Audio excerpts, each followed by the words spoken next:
So, ayun mga kapampam, at ako ay nandito sa kalsada. So, nakakita ako dito ng binibenta ni Manong. Ayan, mga gulaman na iba't ibang kulay na minalamig or pinalamig. Tapos, lalagyan daw yan ng gatas. So, itry natin.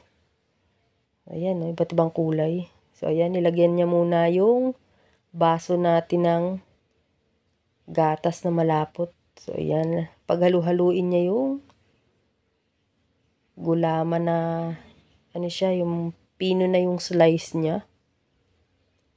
Ayan, iba't ibang kulay. Tapos, matamis na rin daw yon yung gulaman na yan. Tapos, lalagyan daw niya ulit ng gatas. Ayan. So, halagang 5 piso, 10 piso. At ayan na nga. O, diba? So, dalawang binili ko kasi tigisa kami ng kapatid kong bunso. Yan. Halagang 10 piso lang po yan. Mayroon si Manong na tig 20, 5 piso. Yan. Tapos, ito naman, bumili din ako katabi lang yung nagtitinda. Pancake, hot cake, ayan. So, imukbang natin to. At, ano na tawag doon? Review. Kung okay ba yung halagang 5 piso. So, itong una, ito yung hot cake or pancake. Bawat isa niyan ay 5 piso. So, napakaraming asukal at saka star margarine. So, ayan. First bite. So, ang ingay ko kasi dyan eh. May tulog dyan sa, ano ko, makakangirit. So, tulog kasi yung isang kapatid dyan. Napakaingay ko. So, ayan. Butas na agad.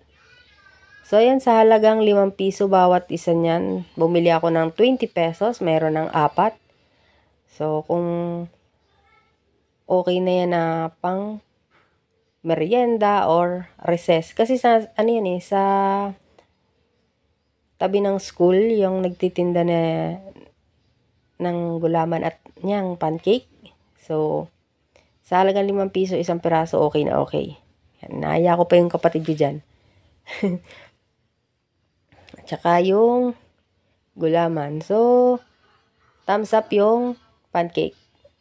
Dito naman tayo sa gulaman na minatamis or tinamisan. So, ayan. Siyempre, tikpan natin. Halagang 10 piso.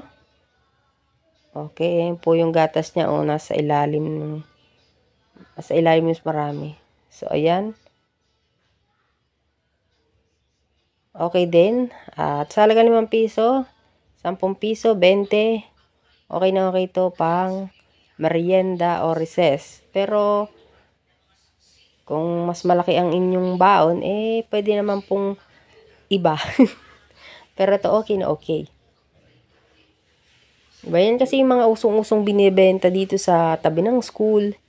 Yan. Patok yan sa mga bata, syempre. Yan. Isa pa. Masarap talaga yan eh. Kahit 5 piso lang eh. So, kaya po ganun ang kulay niyan eh. Syempre may food color na rin po yan. Yan. So, para syempre magandang tingnan, di ba? Yan. Masarap. Madaming star margarine. Halagang 5 piso. Okay na okay. Busog ang tiyan. So, ayan.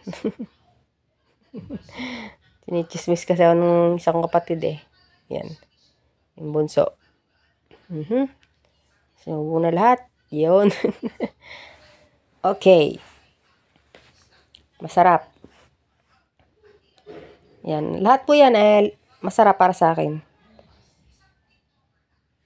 Siyempre, kayo naman pong mga nanay, siyempre, kung mayroon pong sariling baon yung mga anak nyo, siyempre, mas okay po yun kasi makakasigurado kayo na malinis yung prepare or gawa nyo talaga, di ba? Yan.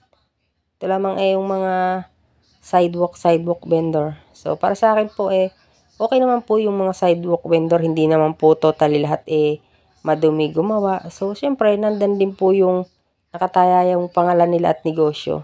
So, ayun lang. Thumbs up sa mga nabili kong to. Thank you for watching.